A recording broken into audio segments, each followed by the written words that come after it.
Ici, je prépare un dessin spécifique à la coupe, donc dessin vierge à partir d'un site 2D dans lequel je viens référencer l'information nécessaire. Donc ici le modèle 3D avec les terrains. Donc il faut en plus que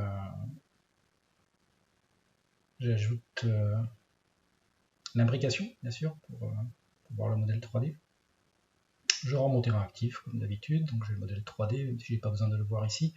Puis je crée la coupe avec la définition d'objet axe coupe créée pour ce faire. Donc simplement une géométrie, 2 points qui coupe mon terrain. Et on y ajoute, donc par défaut c'est le terrain actif bien sûr, et on y ajoute ensuite la coupe projet. Donc un workflow tout à fait habituel. D'ajustement, voilà, on va voir la coupe terrain avec la symbologie qui dépend de la symbologie de la définition d'objet de la surface terrain coupé. Donc ici ensuite on crée la name boundary histoire de faire un dessin de profil en long.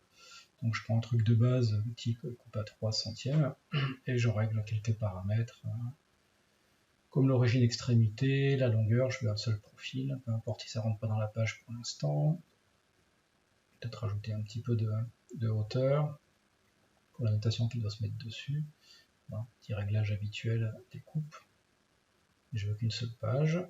Voilà.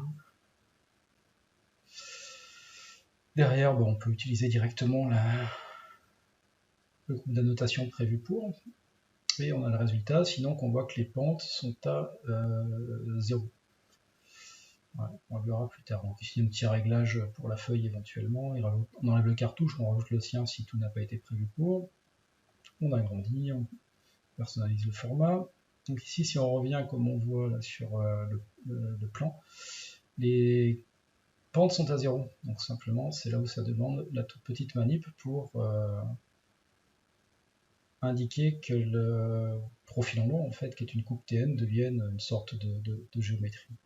Donc simplifie géométrie sur cette ligne-là. Et maintenant, on voit qu'on a un peu comme un profil en long, donc la notation peut comprendre les segments. Et du coup, on a la notation qui a été mise à jour automatiquement.